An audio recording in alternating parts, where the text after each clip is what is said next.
Welcome to Food Psych, a podcast about intuitive eating, health at every size, body liberation, and taking down diet culture. I'm your host, Christy Harrison, and I'm an anti-diet registered dietitian, certified intuitive eating counselor, and author of the book Anti-Diet. Join me here every week as I talk with fellow anti-diet advocates about their journeys toward peace with food in their bodies. And by the way, on this show, we bleep out diet culture stuff like weight and calorie numbers, but we don't censor swear words or other adult language, so listener discretion is advised. Anti-diet revolution, we're for health at every size. Eat the foods you like. Food Psych. Hey there, welcome to episode 243 of Food Psych. I'm your host, Christy Harrison, and today I'm talking with anti-racism educator and author Monique Melton about why doing anti-racism work is a prerequisite to dismantling diet culture, the difficulty of raising Black children in our white supremacist society, how to move beyond performative activism and allyship, why anti-racism work is never ending, and so much more. I can't wait to share our conversation with you in just a moment. I fast-tracked this one. We actually recorded it at the beginning of the uprising in late May, so this was the quickest I was able to get it out. We have never released an episode this fast after it was recorded, just to give you some context for where the world was when we were speaking. I'm not going to be answering a listener question this week because I want to give this space for my interview with Monique and all of the important things she shares. But I'll be back to answering your questions in the coming weeks at some point. And if you want to submit your own question for consideration for an upcoming episode, go to christyharrison.com/questions. That's christyharrison.com/questions. And now, without any further ado, let's go to my conversation with Monique Melton. So tell me about your relationship with food growing up. When I was a kid, food was good. It was celebratory. My dad is a chef, so I grew up around the kitchen and around good food. My mom is a really good cook too. Food was always positive. It was something that didn't necessarily have a negative connotation associated with it directly, especially as a young child. I didn't see food as a way to measure how I felt about myself or my body. But it wasn't until, I would say that was like the younger age.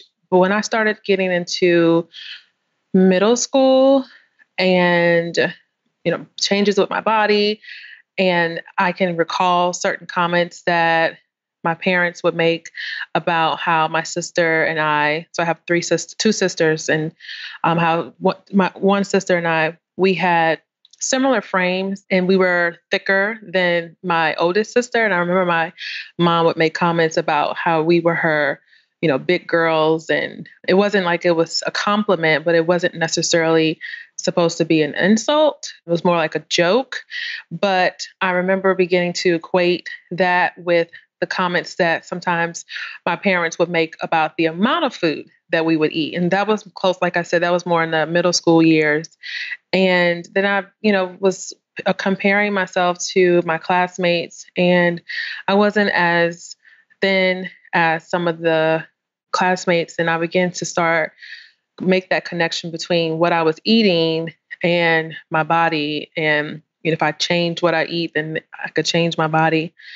I think I went on my first diet right in freshman year in high school. It was a ridiculous diet. I won't even say what diet it was because it was just ridiculous.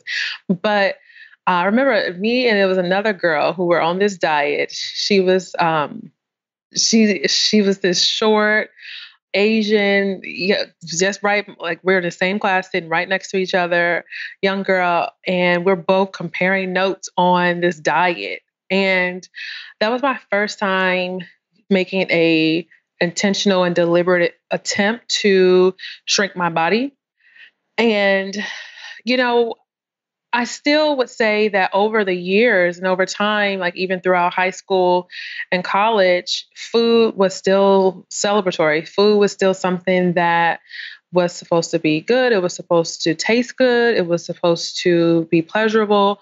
And it just over time with more interactions with people who were also consuming diet culture and comparing myself with my peers and looking at my body and feeling like my body was wrong and that I needed to change it, that my relationship with food began to be a very unhealthy relationship.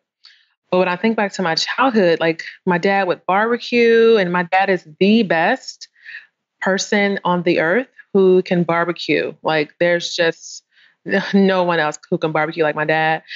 He would make me strawberry cake every year for my birthday, and my mom can fry some chicken. Like food was just really good. And around holidays and special events, it was always like, what are we eating? You know, what even now, like I just had a birthday and my mom and dad are asking my husband, what did he cook for me for my birthday? So food has always been this really fun and nourishing, wonderful part of the overall experience. But then it's also been coupled with, okay, well, don't eat too much because, you know, you don't want to get fat, as if fat was bad. And there was a lot of, you know, fat shaming, even in my household, because my dad has always been, as long as I can remember, someone in a larger body. And, you know, there was a lot of fat shaming around that, but I didn't realize until I was an adult how much I had internalized that fat shaming. And so I started shaming myself more and started digging and like, okay, where did this come from? So yeah, I would say food was good. It just started to turn into this weapon and this really negative relationship and how it affected how I saw my body over years and after spending more time with peers who were also consuming all that is diet culture. Ugh, it's so frustrating how that happens, right? Because it sounds like you had a wonderful relationship with food, and having a dad who's a chef and a mom who's a great cook, like, would make your relationship with food so happy and celebratory. But then there's this sort of nefarious element of diet culture that like twists that and makes that into something bad. Exactly. And it's so unfair because, you know, when I think back on those moments, I don't regret eating the cake. You know, I don't feel like, oh, I should have not had that other piece of whatever. Like it was a part of this experience, you know, and so to try to deem something about it as negative or bad or, you know, breaking the rules or, you know, whatever, just, it feels like it's just ripping a part of the joy that was a part of that experience. Yeah, totally. It just kind of robs it of that pure joy, that element that's like, you don't have to judge, you don't have to think about it. Because I think so much of joy too is like being in the moment and not judging yourself and not, you know, looking at yourself from outside, but just being in it and experiencing it. So if you're kind of sitting outside yourself in judgment, it really takes you away from that joyful presence. Absolutely. Absolutely. I mean, just the other day I was sitting down and I was like, you know, I want some ice cream. And I was like, do we have any ice cream? I didn't know if we had any. And my husband, I know he had bought some, but I didn't know what kind. And so then I didn't know if there was any left. So I went to go get some. It was almost gone. And I was just like, dag on it. So I ate the ice cream and I was just like, I am so glad I don't diet anymore. Like this just feels good. It tastes good. I wanted it. I ate it. And then that was it. Like it was no more to think about it. It felt so good. It's so amazing how you can just move on from that experience, how it's like, it's a wonderful moment, it's joyful, it's great, and there's not that guilt that follows, and you just move on with your day. Whereas when you're dieting, it's like, it haunts you. I mean, I remember too, like, same thing with ice cream or cookies or candy or whatever the sweet might be, or like, you know, savory snacks and carbs. All of those things were so forbidden in my mind that, you know, I'd have this craving for them and then fight myself for a while and then finally have it and then be like thinking about it for the rest of the night, as opposed to it's just there and then you move on. And then you move on. Yeah. This leaves so much more space for other things in your life. Exactly. Absolutely. Yeah, the ice cream was good. I won't lie. I do wish there was more. He ate it all before I can get to it. But it was good. Yeah, no, I feel you on that. My husband is a big ice cream fan too, and he'll eat it. Like, I always forget it's there in the freezer, which, I mean, that's another thing with not dieting, to just sort of not have it on your mind so much.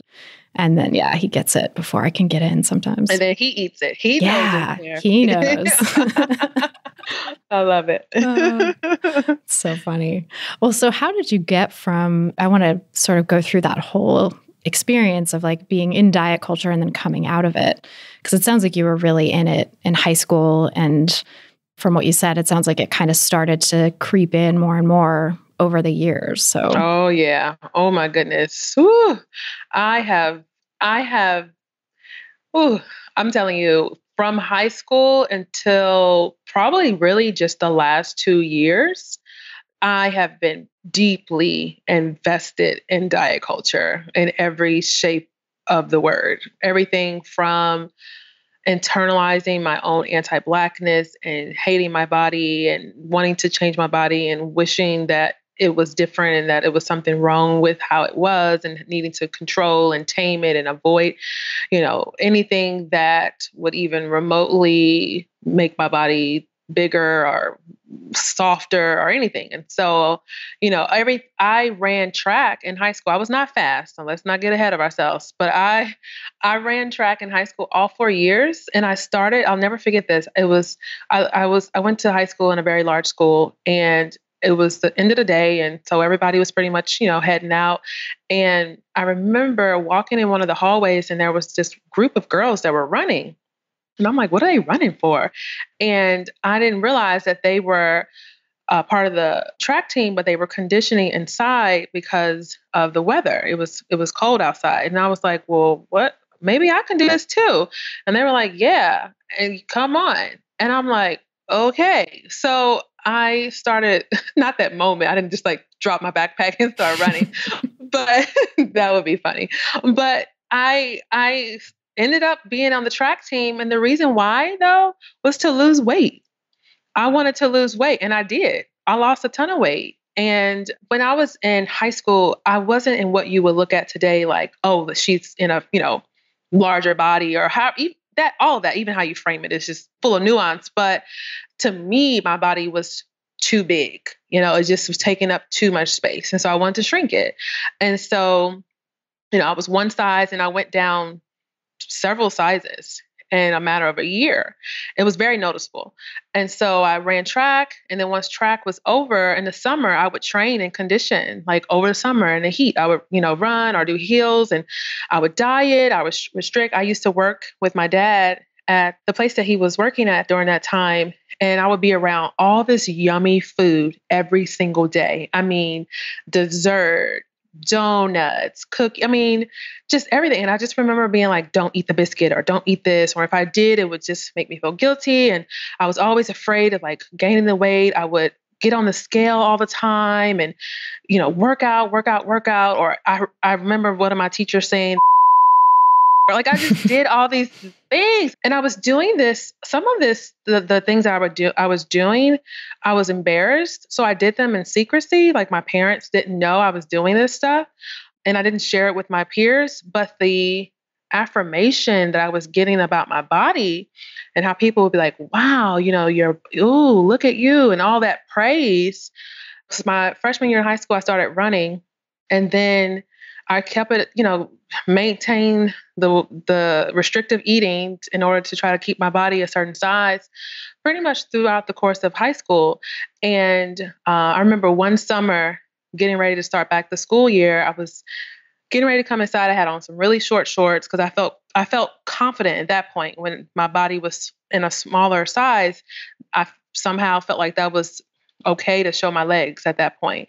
And that's how I met my husband. He noticed me from like almost a mile away, it felt like, and he's like asking his friends, oh, who is that? He was new to the school, and we met in weightlifting class. And he tells everyone, oh, he loved my legs. And I'm just like, oh, that's so problematic now. But at the time, it felt good. It felt like, oh, I felt desirable and all those things. So all throughout high school, and then I went to college, and college is different. You put on weight, and I was getting married my junior year in college. And I remember, I'll never forget this. Like I had to have my wisdom teeth removed, and I had a really bad reaction to it where I couldn't really eat. And so I was like secretly happy about that because I was trying to get into a wedding dress. And so with all of that, I ended up being able to fit my dress because I wasn't really eating. And so right after getting married, though, it felt like, finally I could take a break from all this restrictive eating. And my husband was also in the military at the time, and so he was in and out of sea at the time. And so I was really lonely, and I just, when he would come home, we would eat. When I say we would eat everything in town that you could find. And I put on a good amount of weight right after that first year of marriage. And I'll never forget coming home after being away because we moved out of the state and having put on that weight. And I was already feeling really embarrassed about it because when you live in diet culture, that's part of it. You know that when you gain weight, there's the shame and all of that. And when I went home, one of the first things that someone made a comment about how I had gained weight and that I was fat. And at the time, that felt like an insult, because I was very deeply involved in diet culture and fat shaming. And so from that point on, I went on and off of diets and, you name it, I was trying it, the books and the programs and the points and all those things. And, going up and down, up and down, up and down. And then I got pregnant. We intentionally, conceived, and I gained weight like people supposed to do when you're pregnant. And after the pregnancy, though, I wanted to get the weight off because that's what you're quote unquote supposed to do. Like your body isn't supposed to change after you have a baby. You're supposed to bounce back and all that kind of problematic stuff. And so I did. I lost a good amount of weight, got pregnant again, had my second child, and lost a good amount of weight after her. And I still couldn't get to this place of satisfaction. It was never enough. And so I remember hiring a personal trainer. I've worked with personal trainers throughout my life. Like I had one in college when I was trying to get into my wedding dress. Instead of just buying a dress that fit, it was like, you got to get into this dress. So I've had personal trainers, but one in particular really did a doozy on me. And I remember her telling me how, food is not supposed to be for pleasure. Food is not about celebration. Like you have to eat. It was all about measuring and constricting. And she even told me I couldn't eat. Like at the time I loved it was like, you tell me, she's like, no, they're this, they're that, they're this. And I remember really pushing back and being like, this is not working. And she got on the phone with me and was like, you're just not trying hard enough. You're not committed. You must not really want this. I used to have to take pictures in my underwear, front and back and side, and send them to her. And it was awful. But I felt like that's what I needed to do to get what I felt like I needed to have, this body. And it wasn't until I really just got tired of chasing a number. We got rid of the scale. I told my husband to get rid of it. And come to find out, though, it's still here somewhere. I just don't know where. Because he was like, I weighed myself the other day. I'm like, what you mean you weighed yourself? And he's like, yeah. I'm like, what? He's like, I'm not telling you. I said, I don't want to know because I have no interest in getting on it. But we got rid of that. But when I got rid of the scale, that caused even more anxiety because I'm like, how am I going to measure myself? How am I going to make sure that I'm, quote unquote, staying in this? Like it did freak me out for a little bit. But getting rid of the scale, getting rid of the New Year's resolution, I just got tired of chasing it. And then I also just felt like, when I would go to the gym and work out and, do all the kind of things that I was doing. Part of the reason why I started exercising in the gym was because I had really bad postpartum mood disorder with my son. And I remember reading all these different types of ways to cope with anxiety. And one of them was physical exercise. And I was like, okay, let's give it a try. And when I started doing it, I actually did start benefiting from it mentally. And so I started working out with that as a motivation. but there was still this desire to shrink my body. And it wasn't until, like I said, like the past 2 years that I just got curious around why I should be shrinking my body, why I need to be restricting my food, what's wrong with being with my body being thicker or softer, like just really just getting curious, and then started reading more and following other people and hearing other things, and I'm like, wait a minute, this is a whole movement. And that's when it started to really feel like, okay, I think I'm finding my home, like I'm finding my place.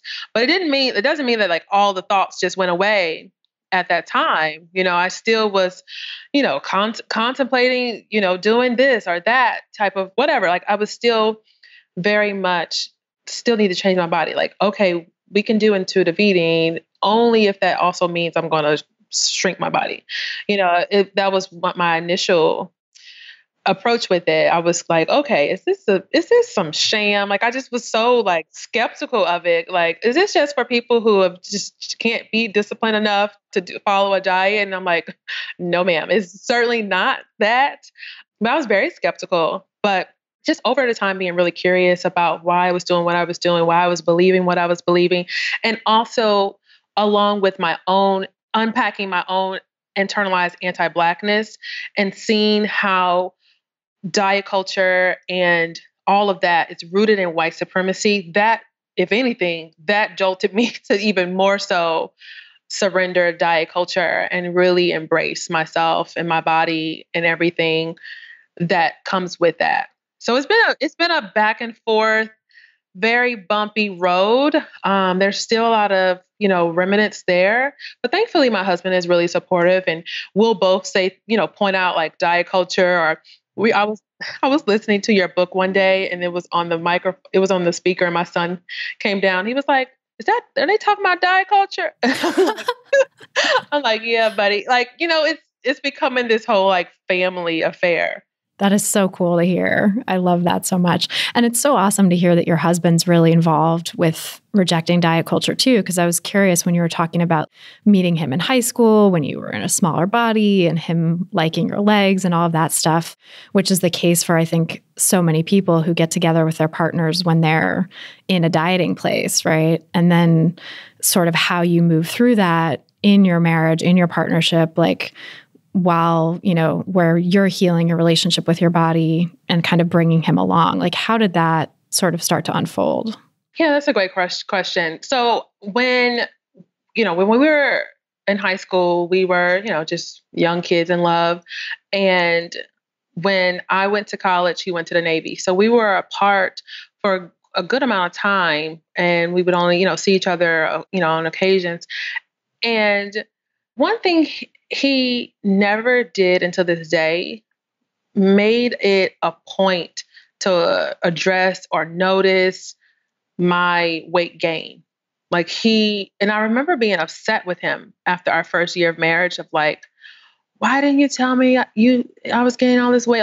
Like it was something to be punished for, or I guess I thought maybe if he didn't find me attractive, that I would be motivated by that. And so why didn't he tell me that I was gaining weight? And he's just like, because it didn't matter to me. Like he to this day, like he's just like, I love you for you. I love everything about you. And so, when I've been in a smaller body or he's never changed the expression of love for me. And it's always just been it's been a constant. And I think that's been a huge part of why the journey to healing has been one that we can do together, because I don't think he was very invested in diet culture to begin with. I think it was more like he was coming along for the ride. I was like telling him we need to do these things and okay, babe, I'm going to do this diet starting on Monday. He was just like kind of supporting me and on for like with it because it was what I wanted to do. But when I began telling him how it's problematic and it's rooted in white supremacy, it clicked for him really quickly. He wasn't skeptical like I was when it was like, what is this intuitive eating stuff? He's like, oh, okay, that makes sense. But I will say, until recently, he's pretty much been around the same consistent body size for the, past years. And then recently he's put on a little bit of weight. And so then he started having some of his own, like, oh, is there something wrong with my body? It's his own thing. So I think part of the reason why maybe it didn't directly influence or change the way that he saw food, because his body pretty stayed consistent. It wasn't going up and down with food. So I wonder too what that may have looked like if he also was gaining weight with me. Would he have been saying or complaining about his body? Because he doesn't do that. And I think that would have only made me want to complain about mine if he's complaining about his. But I just was doing the complaining all on my own, mostly about my body. And he hated it. He would tell me to stop, or, like stop complaining about your body, or, he saw it as, insulting myself, and he didn't like it. But I definitely think, yeah, we've been along for the ride, because we tried, vegan and all. I'm telling you, when I tell you we've done some things with diet culture, we have done some things. But I do think that because there's this real deep love and respect that he has for me as an independent thinker and someone who can make my own choices.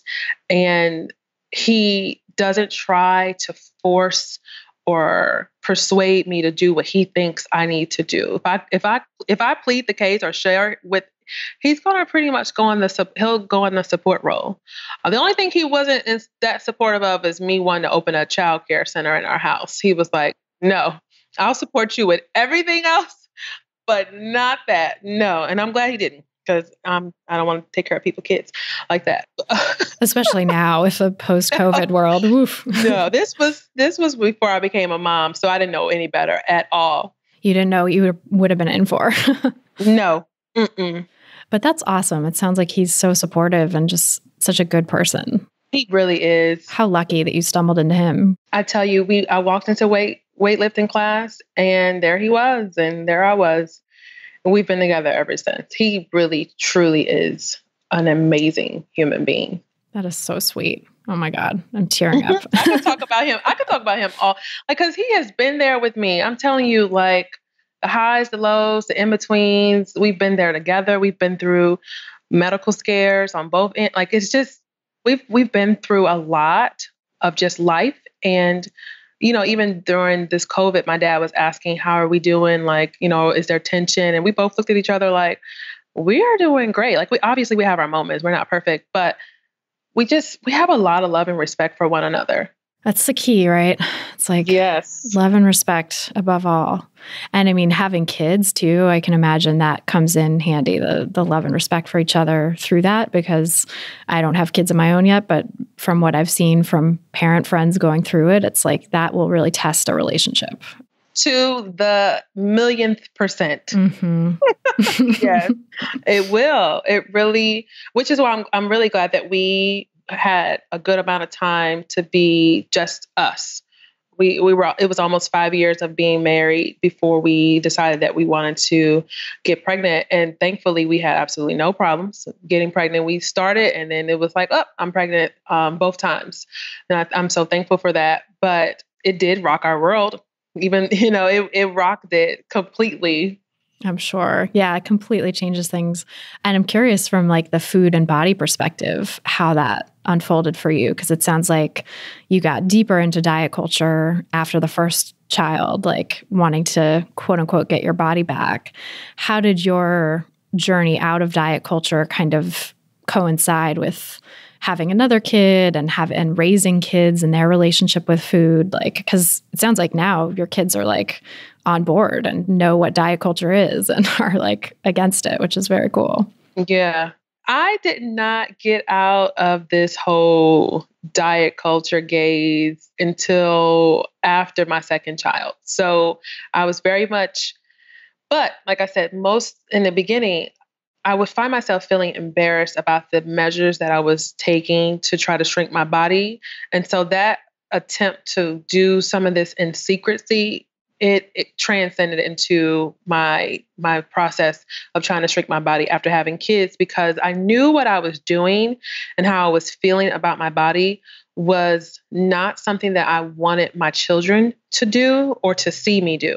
I didn't want them to feel the way about their body the way I was feeling. It's certainly not my daughter, definitely my son, but it was something about the whole, daughter aspect and what it's like being a woman who identifies as a woman in a society, and you just all the messages that we have internalized about every single aspect of who we are, and then being Black, and so I remember just never talking or complaining about my body around them. I mean, if I was feeling any kind of negative thoughts about my body and I wanted to talk about it and the kids were present, I would whisper it to my husband or, say it to him, because I didn't want them to hear it. And I didn't want them to see food as something that was, bad or that they should feel one way about. But I still did things like cheat day. I know they overheard me talk about a cheat day.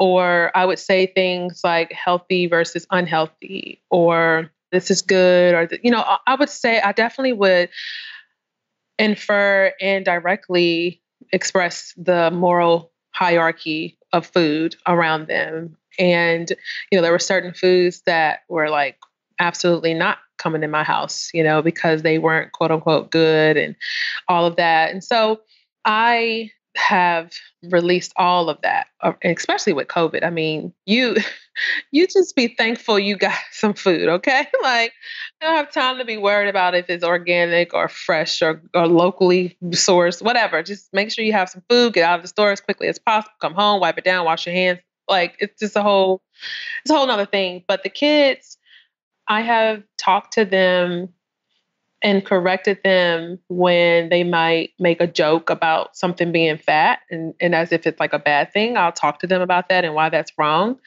Or if they're watching something on TV and I overhear something that is diet culture or white supremacist or whatever it is, and then I'll call it out so that they can be aware of it.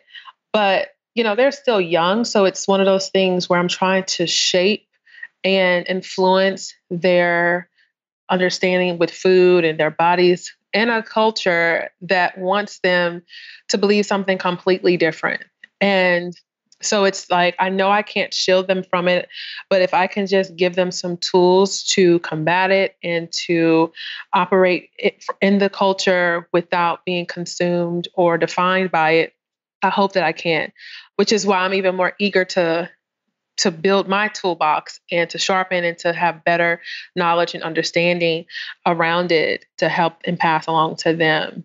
Which, I mean, it's hard. It's really hard because it's everywhere. It's in their school. It's, and like, for example, when we were just starting to do shelter in place, I come from going to the gym days a week, lifting, cardio, all the things. And okay, now what am I going to do? I like to exercise because it feels good and I enjoy it. And I remember trying to do some workouts with them and in the house. And I was trying to make it fun because I didn't want it to feel like it was a punishment or that they had to do it or else. And I just was really trying to be mindful of my language when they were ready to just like fall out on the floor because they were tired. And I'm just like, it's okay if you want to take a break or if you're done, but also don't want them to just be laying around all day because they need to keep their body strong. And, my son has a genetic disorder. And so we have to do certain things because of how it could affect his physical health. So it's like, I don't want to force it on him, but I also don't want them to consume it as diet culture, but I want them to move. Let's do some dancing. Let's do some, we try to make it fun, and I invite them to work out with me if I'm doing a workout. But if they don't want to do it, I try not to force it either. It's a lot. It is not easy. I will not lie. It's definitely tough. Yeah. Oh my gosh. I mean, so much going on in the world right now with COVID and them being home but still getting exposed to diet culture messages on TV or all kinds of kids media, I feel like is saturated with diet culture messages. And then to be able to engage in movement where they're not really able to go outside as much or can't do the activities they might do otherwise, it's hard to kind of frame that in a way that is joyful without, making it a thing that they have to do it. I don't know if they've had experiences of like BMI report cards at school or being taught about nutrition or anything like that. But I'd be curious how you've handled that stuff if it comes up in like a school setting. Yeah, so I haven't seen that in particular, but I definitely have seen things about, this is healthy, this is what you should eat, this is the type of foods that you need to have, or they'll call it a healthy snack. What does that mean? What does a healthy snack mean? And so I think when we talk about that, one of the things I do with my son, because he'll bring it up a lot, he's very much like what's right and what's wrong. And he really wants to be on the right side of things. Like he wants to just know, like I'll explain something someday and then he'll be like, is that a good thing or a bad thing? He's trying to know how should he feel about it. And so with him, when I'll ask him just questions to get him to think so he can build his own independent thinking skills and not necessarily need someone to always tell him what's right or wrong, but to be able to think about it himself and come to his own conclusion. And so I'll ask him questions like, well, what does that mean? And, where did you learn that? What does that feel like? And thinking of it that way, like asking questions like that. And they are both really good at expressing their thoughts and their feelings. So that is something I'm really fortunate with both of them, is that when I ask questions, they can get to the answers that I'm hoping that they can get to without me always having to be like, this is the way it is. This is the way it is. This is how it should be. Kids need to know that they can come up with their solutions too. They can come up with ideas that work and that are good and that are helpful. They need to know that they can do that. But I haven't really seen any BMI or any of that kind of just, icky stuff. And when it comes, because I will use any moment as a teaching moment, they know it and they'll laugh sometimes. When it does come, because it will, I'll be ready. I'll be ready. Yeah, I feel like I'm going to be that kind of parent too. Oh, yeah. Always with the teaching moments. Always talking about something. We talk about white supremacy in this house at least once a day. Like it's the patriarchy, feminism, all of it. I'll sometimes even make my kids tell me, okay, well, what's the definition of racism? And they'll get stumbled up and then we'll talk about it because I want them to be able to understand these concepts that most people think they're too big to grasp, but they're experiencing them, even though they might not be able to understand the language around it, but they're still experiencing. And I want my kids to have a better language around what they're experiencing and to know, wait a minute, something's wrong here. Oh, that's because it's this, or that's because this is what's happening. I want them to build that muscle. Yeah, and to know that it's not their fault too, right? Exactly. If they can see that it's a system of oppression operating on them and not just like, did I do something wrong? Because I feel like that's the sort of default of a lot of kids, is to be like blaming themselves. Exactly. And that's one thing, my son came home one day with telling us about a racist encounter that he experienced with one of his teachers. And one of the first things I did was I told him that I believed him because one of the issues was he was being told that he was a liar, but it was also like, what happened to you is not okay. And that was not your fault. And we're going to fix it. We were up there the next day. School could barely even open. We were there, and so it's just, yeah, absolutely. Especially for Black children and how Black children are criminalized and beginning in school. Even before they enter school and the school to prison pipeline and all of that. Like I have to be hyper vigilant about how my children perceive themselves and how they are able to have a healthy identity of their Blackness when the whole world around them wants them to believe that they are nothing, that their life doesn't matter, that they are inferior. Like I have to be very mindful of instilling a strong sense of self-worth and value within them. It's a scary world to be raising Black children in. Oh, I can't even put it into words to really grasp the amount of weight that you feel and how devastating it is to have conversations with my children that no parent should have to have, but yet I have to because they have to learn how to survive whiteness. They have to learn it. And even when they learn it, it's still not a guarantee. It's like when you teach your kid how to get in the car every day, make sure you put your seatbelt on, Make sure you pay attention to what's going on the road. No texting. Like you tell them all these things, and your kid could be doing all the things that you've taught them. But there's still a whole world out there of folks who are doing whatever, drunk driving, texting, speeding, that could still result in your child's life being destroyed. And so it's like, I can teach my kids all day long of how to have self-respect and how to honor people and how to do this and how to do that and what to say when you are engaging with authority and police. I can teach them all these things, but there's no guarantee because there's a whole world of people who do not care about my children's lives and will see their Blackness as a threat. And that is devastating for me as a parent. It is absolutely crushing. Oh, it's heartbreaking. And it's must be such a responsibility, feeling of responsibility on you to teach them how to navigate it. It is because, like I said, there's no guarantee. And you love them. People say, oh, you don't know love until you have a child. Well, first of all, no, I knew love because I loved myself.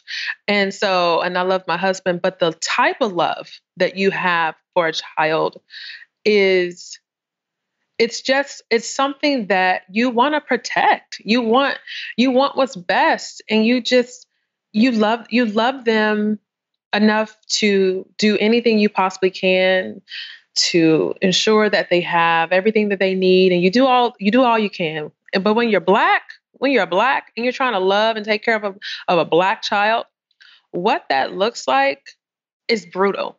Because it's not fair that I have to talk to a 9-year-old about what to do if you're interacting with a police officer. We should be talking about Play-Doh and Legos. We shouldn't have to have that conversation, but that is a part of me loving my child, doing everything I possibly can to protect them and ensure that they can have the best life possible. But when you're in a group, when you're a black person and you're in a group that is marginalized because you're black, part of that love is having to protect them against the dehumanization of white supremacy. And that in and of itself is painful to have to do. Oh, it's so painful. It's like forcing them to grow up before their time. It is. That's what white supremacy does to black kids and to kids of color. Yeah. It really, there's no childhood. There's no innocence for black kids. And, it's unfair, but it is what it is. Like I have to do it, Yeah, that's better than the alternative of not doing it and just having them be naive to it and getting themselves in situations where they could get killed or hurt. And then even when they do know all the things and they do get in situations, they still get killed. And so that's the part that's so enraging about it. It's like there's nothing, when your blackness is the threat, there's nothing you can do to disarm that. Oh, yeah. There's no way of talking, no way of communicating. Nope. It's just... There's nothing. It's the person's racism It's infuriating. And I can imagine that probably has something to do with your career choice, right? And trajectory as to why you've gone in this direction of anti-racism education. Oh, yeah, absolutely. After having my son, he was around 3 when we heard a lot of we were seeing back to back in the news of unarmed Black men and women being murdered by police. He was around the age of 3. And prior to that, I was doing, talking about racism. Even in college, I studied it. My education background is sociology and in mental health. So, it was there. I've, written papers about white privilege, but it wasn't until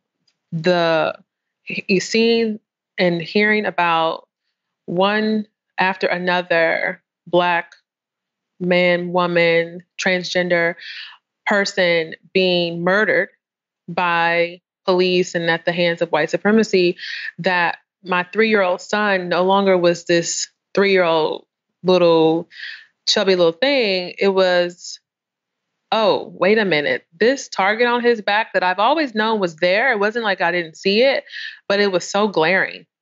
And I just remember this wake up, like, whoa, Mike Brown, that could be my son. I mean, that was in my city. That happened in my city where I was, raised. And so I started talking about it. I started writing about it. And when I tell you the backlash that I got, it shocked me. It was from people who I had meals with, gone on trips with, sat beside one another in church, prayed with. I mean, It was with the backlash I received specifically from people who I thought would be the first to champion and align with me. It was crushing. It was absolutely crushing. And for a minute, it stalled me. I was so hurt. And the way that people would weaponize the Bible to try to silence me and to reprimand me. I mean, even my own pastor sent me a private message one time after I wrote something, told me, and I mean, in so many words, like, I need to change my tone. And this is the appropriate way to, and it's like, are you kidding me? You're going to tell me, you white person are going to tell me how to express my pain about something you'll never know what it's like to feel. That's what you feel is the best thing to do. How many DMs are you sending to the white supremacist folks who are posting and putting things and feel very comfortable worshiping in the church that you lead? And so it's just, it was crushing, and it definitely paused me for a while. But I would say maybe about 5 years before I had my son, I was at a church service, and there was a pastor who was visiting who prophesied. And for folks who don't know what prophesy, it's kind of like they're sharing a word from God to you. And it's usually something like about either like the future or something like that. And the pastor shared, who didn't know me, that I would bridge the gap between black and white. And at the time, that didn't, like, we went home and had dinner or something. Like, it didn't really like, whoa, what is that? But I remembered that prophecy during that time when my son was around 3, and I started speaking out and using my voice. And I remember praying, like, okay, if I'm going to do this, like, I need support. Like, I can't be out here being attacked and being threatened, like having to call the police. Like, it was so much all happening, and it felt like all the people who were in my circle at that time were looking at me as if what I was doing was my cause and my burden that I was carrying for myself. And, you're kind of putting yourself out there, and whatever you get is on you, versus like, this is actually our responsibility, white folks, to dismantle this system. And we need to be following your lead and listening and supporting you. It was more like, oh, Monique, maybe you're doing too much, or, oh, well, maybe you shouldn't have said it that way. Well, what do you expect? It was very antagonizing. And so I just remember just praying, like, how am I going to do this? And just feeling really afraid to do it. So it took me a while, because my son was 3 at the time. He's 9 now. And it wasn't until last year when I was working on my second book.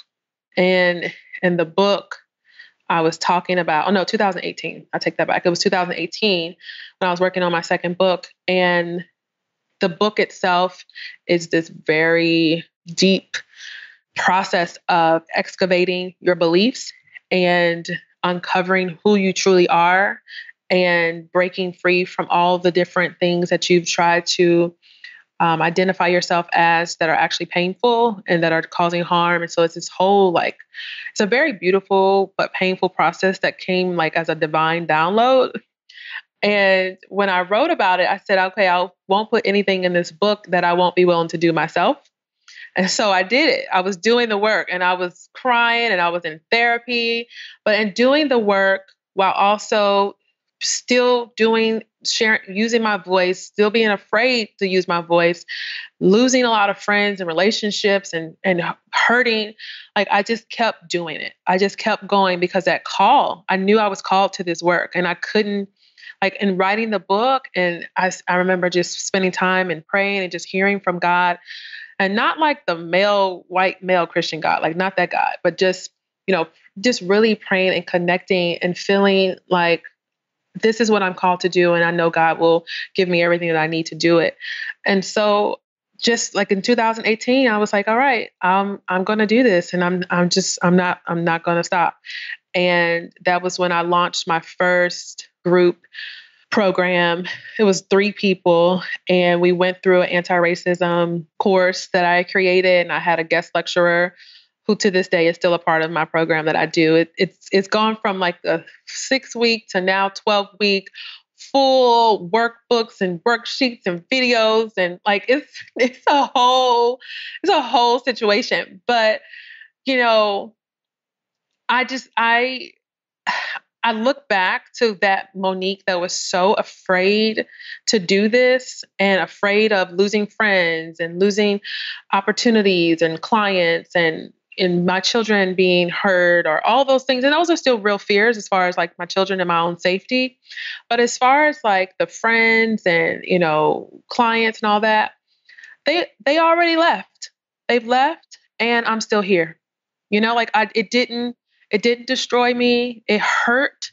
I grieved. I cried. I lost all of my closest friends, people who were in the room with me when I gave birth. And so that was crushing, and it all happened in a very short time frame.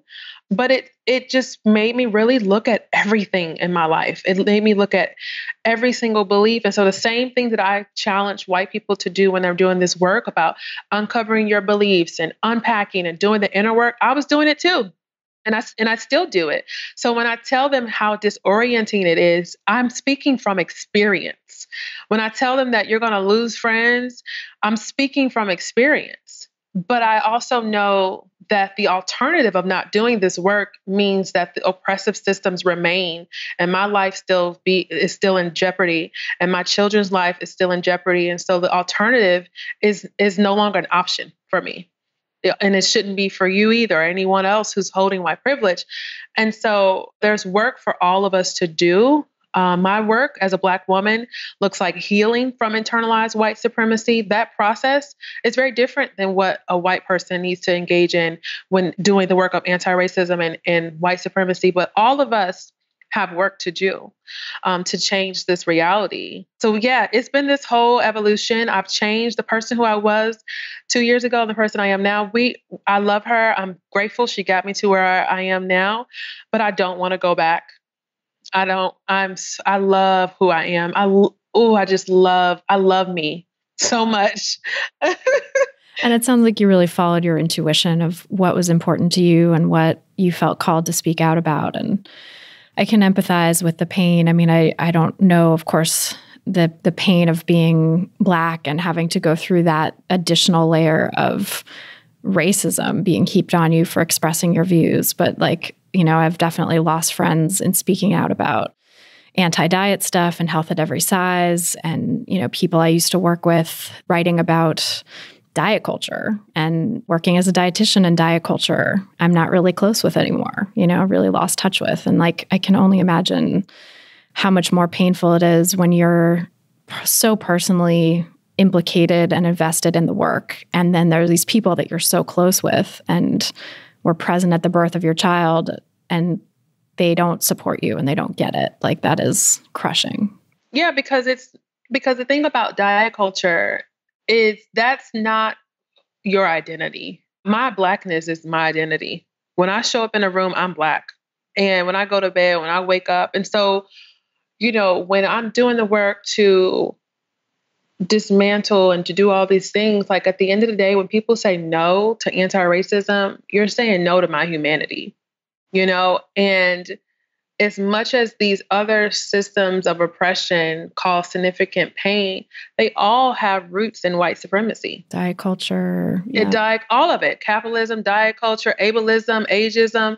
Homophobia, all of it has roots, has a relationship to white culture and white supremacy. So if we could do that, if we could come and get rid of that, that would begin to dissolve these other oppressive systems because there's not a strong foundation to stand on with that, to build on with that. And so, when people are like, oh, well, this is a cause, anti-racism is a cause. No, it's not. It's a responsibility. It's absolutely your responsibility. It's not my cause to feed my kids. When they're hungry, I don't say, oh, I'm sorry you're hurting. No, I go in the kitchen and feed them because it's my responsibility. And thankfully, I have the resources and I have the ability to do it. But as long as they're in my care and I'm responsible for them, I'm also responsible for taking care of them. It's not a cause to do. I'm not going to give them a heart emoji and be like, oh, I'm sorry you're hurting. What is that going to do? Right. Yeah. You need action. They need action, not just words. No, absolutely. My kids would be like, okay, but where is the macaroni? Yeah. Thanks for the heart emoji. Give me my mac and cheese. Like, And at least get some chicken over here, please. right. Oh, so true. I'm so curious to know from your perspective, like what people listening can do to start. Because I think for a lot of folks listening, probably, or some folks listening, I should say, doing the work of dismantling diet culture is maybe their first entry point into dismantling white supremacy. And for many others who are listening, they're already doing that work. And this just ties into that, because a lot of folks I know are like very social justice minded already, and then realize, oh my God, light bulb moment, like diet culture is part of this problem that I've been, working to push back against. So I think there's people kind of coming from both of those perspectives. And of course, people of different ethnicities and races and backgrounds and stuff. So what would you say is sort of a good starting point for some folks who are listening to start taking that responsibility, doing that work of like your analogy of feeding the kids, like what can we do to like do that repair work together? When I think about how when people really want to find the answers to something, nothing stops them. And so the same energy that you're willing to put into finding how to craft that really elaborate thing for your kids' 1-year birthday party, I want you to put that energy in trying to figure out where to start with this work. Like, take this idea of helplessness and I just don't know, like, take that off and really own what it is.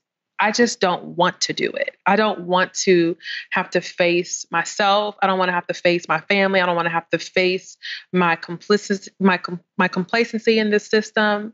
I don't have to face that. And so I'm just going to say, I don't know what to do. I don't know where to start. Like, start with being honest with yourself. Start with being, why haven't I started doing this work? Because I certainly know how to use the internet. I certainly know how to use Pinterest. I certainly know how to go to a library or to go to Netflix. Like, I certainly know how to do those things. There's no mystery when it comes to finding information for anti-racism. This work isn't hiding and it's not new. It might be new to you, but Black people have been talking about this from the beginning, from 1619. We've been talking about our liberation. So the first thing is to be honest about where you are and what do you get out of being in that willful sense of ignorance? And what is it that is holding you back from really trying to uncover the truth and to learn and to make some steps forward? When you get honest about that, then we can go to the next thing. But because what happens is people will come across something and they're like, oh, I should be following that person on Instagram. That was a really good post. Or, oh, I should be doing that. But it comes from this very performative place. And so then when you do it, you might follow, you might share, and it stays very performative. You're not really doing work within the inside because you don't feel like it's necessary. You're like, oh, I'm a nice person and I don't say the N-word or I don't burn crosses on people's porches and, I'm not at the KKK meeting. Like, I'm not doing those things. So what more is there to do? Like, what more is there? I'm fine with the way I live my life, and the problem is out there. It's certainly not within me. And so when people are not being honest with, why am I not doing more? Why am I not doing the work within myself? Why am I not trying to figure out what can I do to end the violence against Black people, people of color? Because it's not always what you're doing, it's what you're not doing. And what are you willing, and why aren't you doing it? So starting with being honest about that and not expecting that Black folks, especially Black women, are here to hold your hand and to coddle you and to be patient and gracious with you as you figure this out. No. Catch up to speed. Come on. You come right on in. Get right on in here, and you'll learn soon, very soon with me, that there is a lot of work to do and it's your responsibility to do it. So let's get it done. Let's go. There's no ally cookies. There's no, exceptional white folks. Y'all all need to do it. And so let's get it done. We don't stall and dwell on how you feel about the work and how it's making you overwhelmed and exhausted. We focus on why we're doing the work and keep the focus there. So I would say, again, I can't emphasize this enough. It's just being really honest with yourself. Asking questions like, looking around your life, do any of my Black friends, if you have them, because statistically, most white people do not have close friends with Black people. So if you even have Black friends, do they talk to you about race? And if they do, how is that conversation? What happens in that conversation? Are you finding yourself the center of the conversation? Are you finding your feelings being centered and prioritized? Do you find yourself crying and trying, or can they truly share and expect you to listen and for you to acknowledge? Do your friends ever tell you about something that you have done, you specifically have done, that's caused them harm, and specifically with race? And chances are, if you are in a relationship with a Black person and they've never done that, it's probably because they don't feel safe to do that. It's not because you've never done anything. It's because they probably don't feel safe to do it. And so having these type of questions and answering these type of questions without falling into the urge of shame and guilt can move you to a place of self-awareness and taking action that will actually move us closer to a society where Black people, people of color, can live freely in our humanity. It's not about you feeling absolved from your, guilt or shame or what you did, because what you did, whatever it was wrong. But you can't get stuck in the shame, because then you're only going to just keep upholding the system. There's a lot to do. There's a lot of questions to process. There's a lot of things. But thankfully, folks like me and Layla and Rachel Cargo and Layla Saad and Catrice Jackson. And there's so many badass Black women who are out here creating amazing resources. We are not the resources. Don't call me a resource. We create resources. We're out here speaking and teaching and holding space and all these type of things that we consent to. Don't be in our DM asking for labor. And so, do that work. Invest in those programs and go beyond just reading the book or buying the book, because half of y'all don't even read the book. You might buy it, but then but go beyond just reading the book. Like Layla said in her book, she can tell the difference between people who actually read her book and actually do the book. There's a whole different thing. Attend the classes, apply the thing. It's more than once you get to this place, okay, well, now I know this is my responsibility. I'm going to do this work. Okay, I'm going to read this book. And then that's it. It's more than that. And it's about daily commitment of showing up in the world. How can I show up in the world to end the violence against Black people, people of color? Not how can I show up in the world and feel good about anti-racism work that I'm doing personally in my life? No, it's not about that.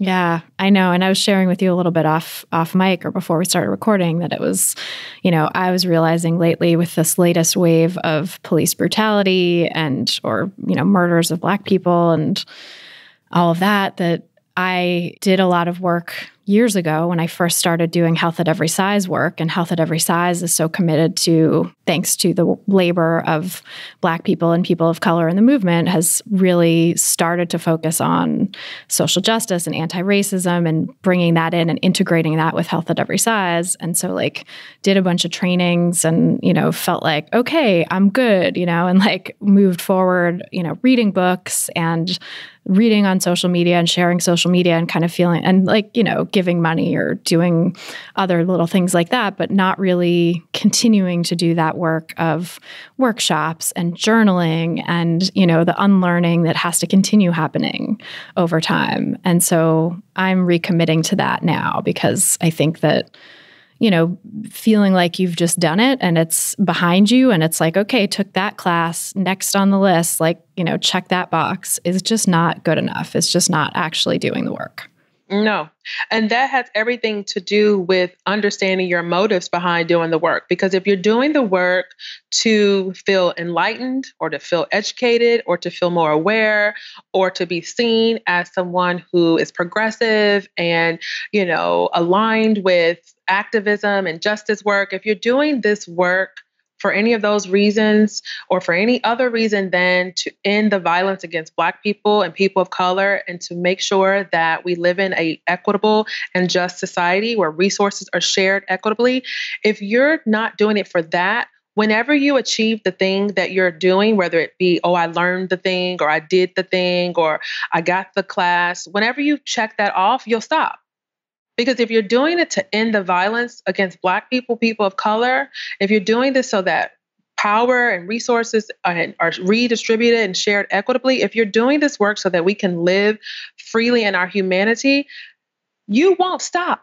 Yeah, it'll never stop. I mean, in our lifetimes, I'm sure the need for this work is not going to stop. So yeah, it's reorienting towards that. And I think that's, something that I've had to reckon with recently and I'm still reckoning with. Like, oh, I think I've been doing this because I wanted to know, because it was my thirst for education and awareness and to be doing a good job, quote unquote, not just the deeper thing of to be working for justice at all times, which, really is something that motivates me. But I think the thing that stands in the way with this particular issue with white supremacy is that it's scary to talk about, I think that, because what you said about how you lost people when you started talking about this stuff. And I know I've lost people and it starts to feel like the stakes are higher and higher as you go, for me, as I've gone further in this work, the stakes have started to feel higher. So it's ooh, I don't want to rock the boat. I don't want to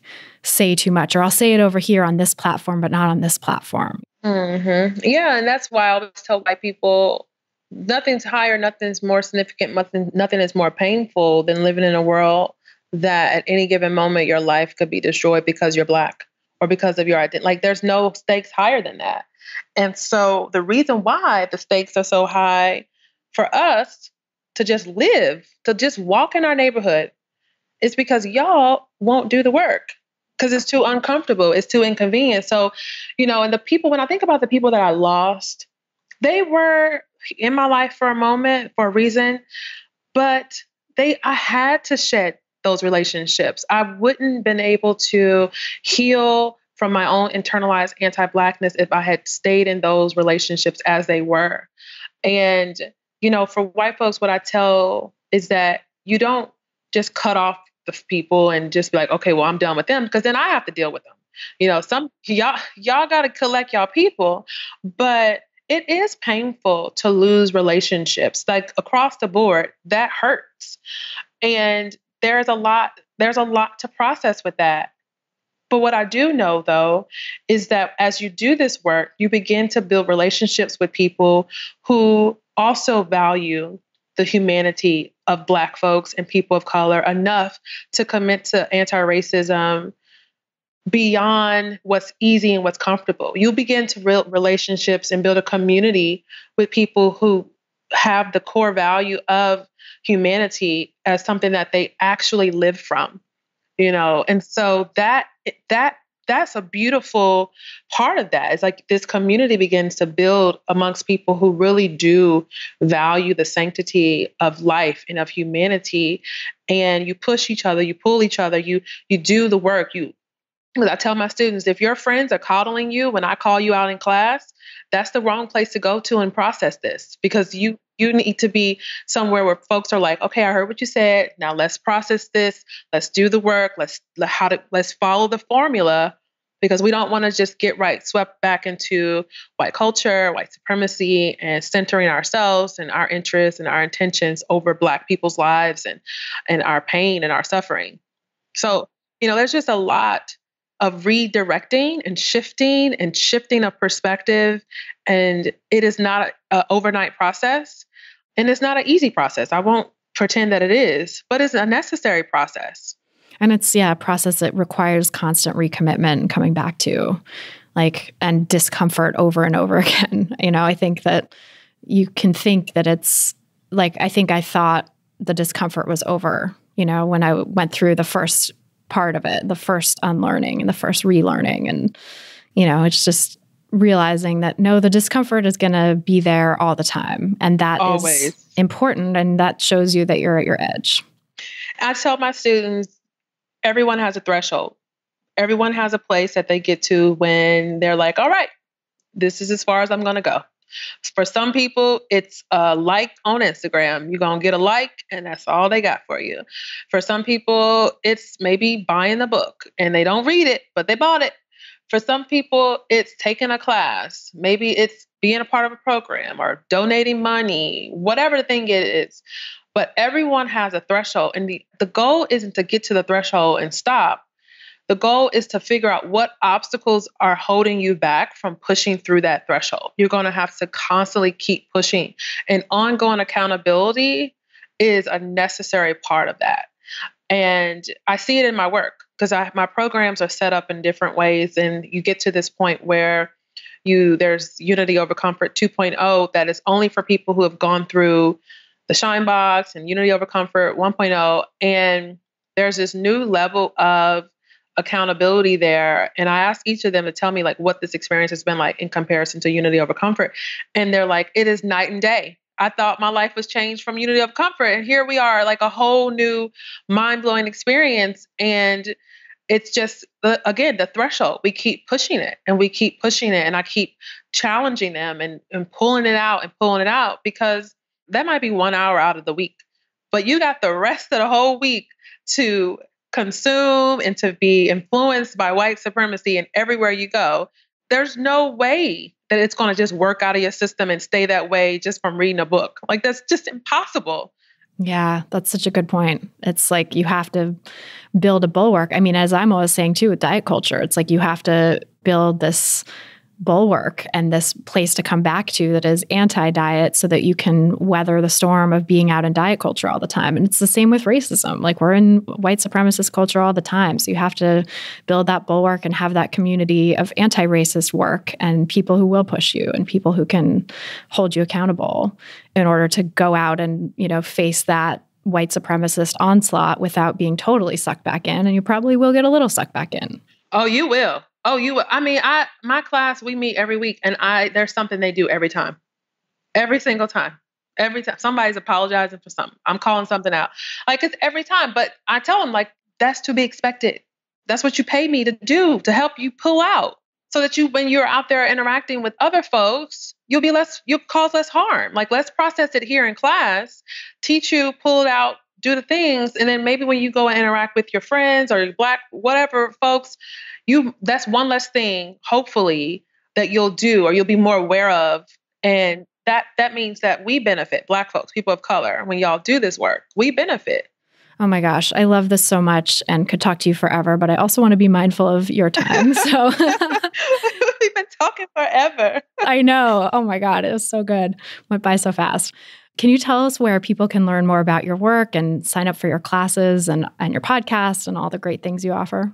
Oh, sure. So I'm over on these internet streets at MoniqueMelton.com. That's where you can find out about every type of class that I offer, everything from the 60, 90-minute classes to the 12-week program and all in between.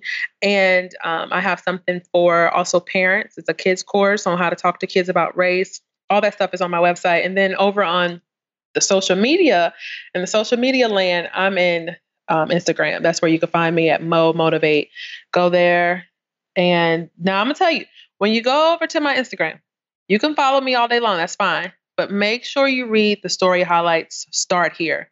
That gives you a good place of like what to expect. Because I'm not like your ordinary, just like Instagram person. I have some boundaries there, and I will hold you to them. Yeah, that's so important. I love the boundary setting. And yeah, people should definitely go check you out on your website, your Instagram, and we'll put links to all that in the show notes so people can learn more and explore your work. Thank you. Thank you so much for being here. It's a pleasure talking with you. I appreciate everything you shared. Thank you so much for having me. So that is our show. Thanks again so much to Monique Melton for joining us on this episode, and thanks to you for listening. To get full show notes from this episode, including all the resources we discussed, plus a full transcript, just go to christyharrison.com/243. That's christyharrison.com/243. And to get the transcript, just scroll down to the bottom of the page and enter your email address. A big thanks to our editor and sound engineer, Mike Lalonde, our community and content associate, Vinci Chue, and our administrative assistant, Julianne Watasek, for helping me out with all the moving parts that go into producing this show every week. Our album art was photographed by Abby Moore Photography and designed by Melissa Alam. Our theme song was written and performed by Carolyn Pennypacker Riggs, and I'm your host and producer, Christy Harrison. Thanks again for listening, and until next time, stay psyched and keep fighting this revolution. Keep fighting for Black lives.